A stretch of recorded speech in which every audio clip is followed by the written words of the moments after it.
And today, we'll delve into the case of a girl who went to her Sunday school and disappeared without a trace.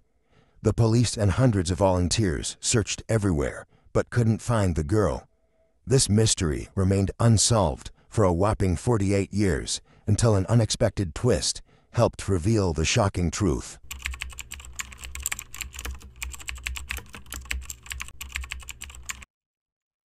Gretchen Harrington was born on June 13, 1967, in Pennsylvania. She was the youngest of 3 daughters. Soon after her birth, the family moved to the small town of Brummel. Her father, who was a pastor, got a job at the local church. Gretchen immediately loved this town. She spent a lot of time outdoors with her sisters and new friends. Brummel was a safe place, so parents weren't afraid to let their children play outside until dark. With its rich nature and close-knit community, this place was more like a paradise for kids. Raised in a religious family, Gretchen spent a lot of time at her father's church. She also excelled in Sunday school, always getting top grades. On the morning of August 15, 1975, when Gretchen was 8 years old, her family eagerly awaited the arrival of her mother and newborn sister from the hospital. Gretchen also wanted to wait for them, but her father encouraged her not to miss Sunday school to keep her perfect grades. Reluctantly, she agreed, took her Bible, and headed to church. Usually, she walked there with her older sisters, but they both stayed home that morning. Gretchen wasn't afraid to walk alone, as the church was less than a mile away, just an 8-minute walk from her house. The Sunday school lessons consisted of 2 parts. First, the children gathered at Trinity Church, and after about an hour and a half, some of them headed to Gretchen's father's church. But at 11:30 a.m., when the kids arrived at the second church, Gretchen's father noticed that his daughter was not among them. It seemed strange because the children were brought as a group. He thought Gretchen might have stayed at the other church, so he called there. Answering the call was the wife of the pastor, named David, who taught at the Sunday school. She said Gretchen wasn't there and told her husband about what was happening. He was surprised because Gretchen hadn't even attended his classes that morning. Her father immediately started to worry. He asked David to call the police and went searching for his daughter. The father drove along the route between the churches, checked other streets nearby, but Gretchen was nowhere to be found. He also reached out to her friend's parents, hoping she might have decided to spend time with some of them, but they were all either at church or home. Gretchen's best friend, David's daughter, also hadn't seen her all day. The police immediately began searching. As news of Gretchen's disappearance spread through the town, hundreds of volunteers quickly joined in. Practically, all the locals knew Gretchen's father, as they regularly attended his church, so they all wanted to help. Together with the volunteers, the police searched the entire town, then started combing through multiple wooded areas and the riverbank. A police helicopter was also sent to assist, scanning the area from above. The search continued into the night, but yielded no results. The next day, even more volunteers joined in.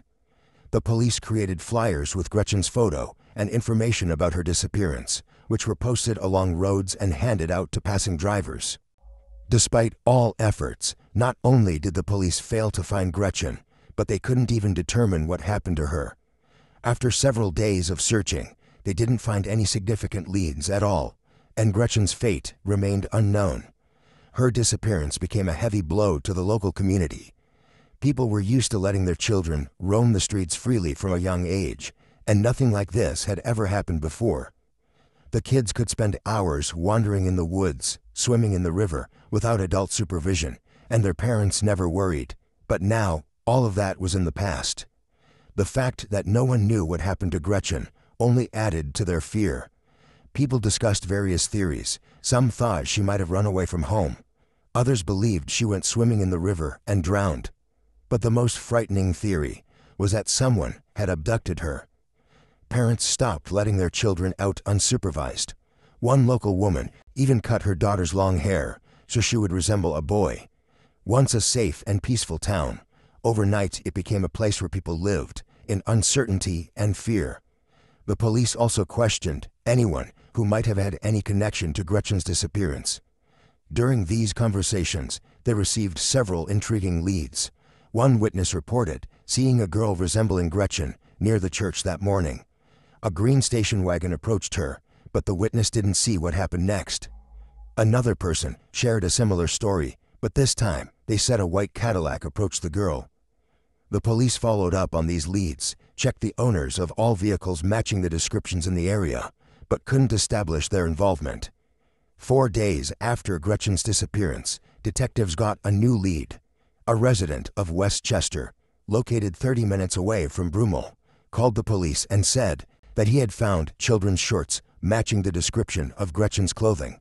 Investigators immediately showed them to Gretchen's mother, but she said they didn't belong to her daughter. From then on, there was no progress in the case for several weeks. The police called off the search operation and focused on the investigation. They continued interviewing people, following up on any available leads, but with each passing day, their hope of finding Gretchen alive diminished. This continued for 2 months, until October 14th, when a chilling call came into the police.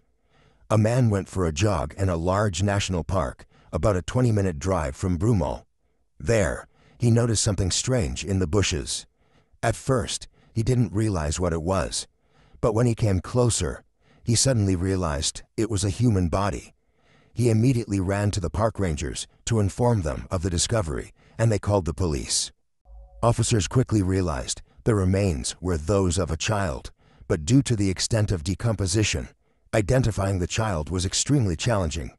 Detectives assumed it might be Gretchen, so they showed her parents photos of the clothing, which had been left carefully folded next to the remains. Gretchen's mother immediately confirmed they belonged to her daughter because she had made those clothes herself. Soon, forensic experts confirmed it was indeed Gretchen by matching the remains with her dental records. They also determined that the cause of death was multiple severe blows to the head, and the case was reclassified as a homicide. Due to the level of decomposition, they couldn't determine any other details, including whether the victim had been sexually assaulted.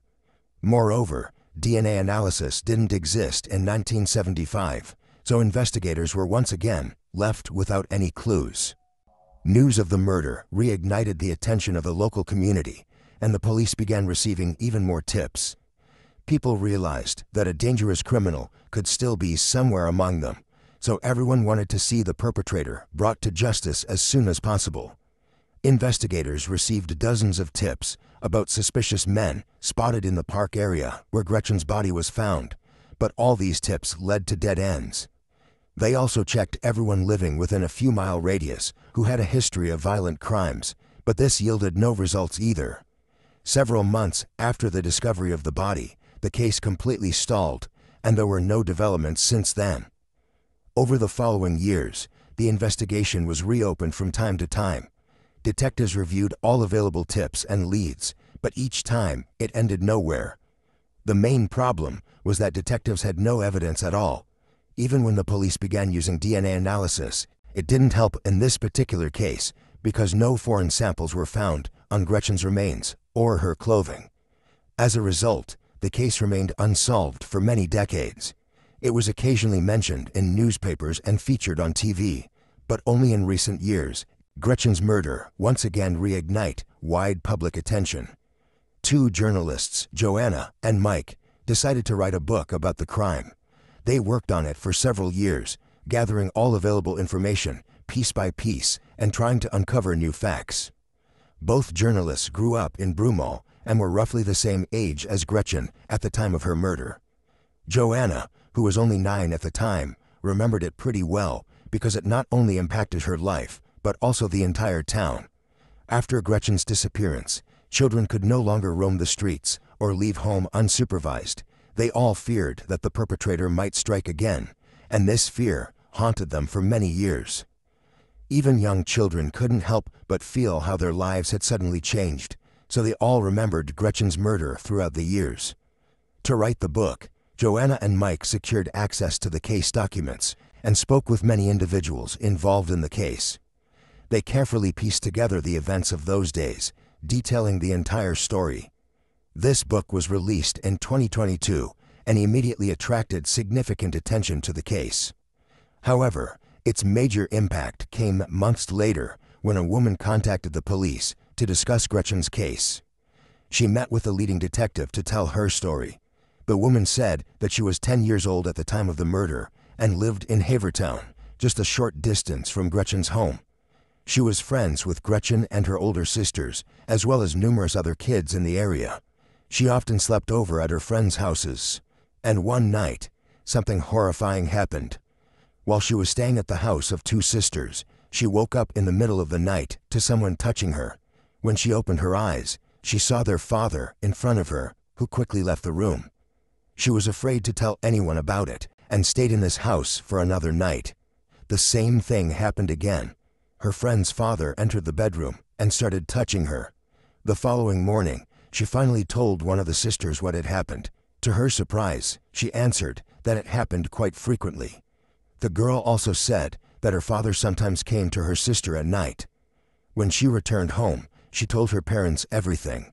However, instead of going to the police, they simply prohibited her from visiting her friend's house anymore. And all of this happened just a week before Gretchen's disappearance. After telling her story, the woman finally disclosed the name of this man. It was David Zanstra, the same pastor who taught at the Sunday school. But that wasn't the end of her story. She also revealed that a month after Gretchen's disappearance, one of her friends was twice approached by a man who attempted to abduct her. The girl refused to get into his car and later told her friends that it was Zanstra who tried to lure her somewhere. To corroborate her statement, the woman showed detectives her personal diary from that time. On September 15, 1975, she wrote about her friend's plea to keep it a secret, fearing that David Zanstra might harm her. After receiving this information, the police immediately reopened the investigation. Upon reviewing the case materials, detectives uncovered several suspicious facts that indirectly implicated David. As we remember, it was he who reported Gretchen's disappearance to the police. The pastor provided investigators with a detailed description of her clothing: dark blue zip-up shorts with front studs and pockets without zippers or buttons. He also mentioned that she wore a white top with her hair in braids. At the same time, he claimed not to have seen Gretchen that day. This raised a reasonable question. How could he know what clothes she wore that morning? Especially since, after her body was found, David's descriptions were confirmed. She was wearing those exact clothes. The detectives also learned that the Sunday school classes started about 50 minutes late because Zanstra didn't show up at the church at the usual time.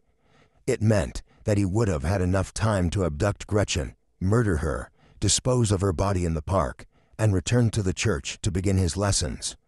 According to David's testimony, which he provided right after Gretchen's disappearance, he drove some of the children in his van to her father's church after the Sunday school classes. He insisted he didn't see Gretchen that morning and only noticed her absence when her father brought it to his attention.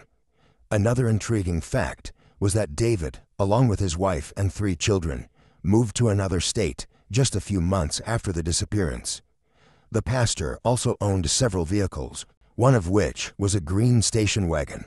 As we recall, a witness told the police they saw a similar vehicle approaching a girl near the church on the day Gretchen disappeared. Piecing together all this information, the detectives decided to speak with the man. At that time, he was 83 years old and lived in Georgia, so they drove there. On July 17, 2023, they met with him at the police station and began questioning him. When Zanstra realized the detectives suspected him of murder, he began to deny everything, asking them what exactly they got against him. They told him they had the testimony of a woman he had touched during a sleepover at his house, as well as a story about him molesting his own daughters. Upon hearing this, David was stunned, and pretty soon his demeanor changed completely. Understanding that his dirty secrets were exposed, he stopped denying, and 48 years after the murder, he began to speak. According to his account, that morning he drove to Gretchen's father's church in his green American Motor station wagon and saw the girl leaving her house. Waiting until there were no witnesses around, he approached her and offered her a ride. Without any hesitation, Gretchen got into his car. She knew David well because their families were friends, and she was also on her way to his Sunday school classes. But instead of taking her to the church, he drove her to a deserted park area, stopped the car, and told her to undress. Gretchen refused and said she wanted to go home, so Zanstra struck her several times on the head, causing her to lose consciousness. The pastor removed her clothes, satisfied himself, and then drove her to another park. Unable to find a pulse on her, he carried her body into the bushes and covered it with branches. After that, David drove back to the church to start his classes. Upon hearing his confession, the police arrested Zanstra for Gretchen's murder and extradited him to Pennsylvania. He was placed in jail awaiting trial, but for the police, this was just the beginning of a much deeper investigation. Considering that Zanstra had assaulted at least several girls, detectives strongly believed that there were likely other victims. The situation was worsened by the fact that the man worked as a pastor in many different cities and states for decades, so he could have committed numerous other crimes. Most of the time, he worked with children, and he was deeply respected in society, which could have allowed him to avoid any suspicions. But now, when the truth finally came out, detectives took his DNA sample and began searching for matches in other unsolved cases. They also looked into unsolved disappearances of girls in the cities where David had been working. Unfortunately, it didn't take long to find the first possible connection.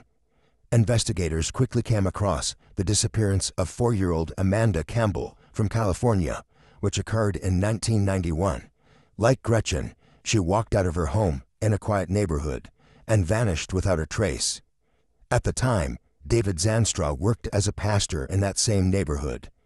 Right now, there is no evidence against him, but the police say this case has several striking similarities to Gretchen's abduction, and the pastor could be the same perpetrator.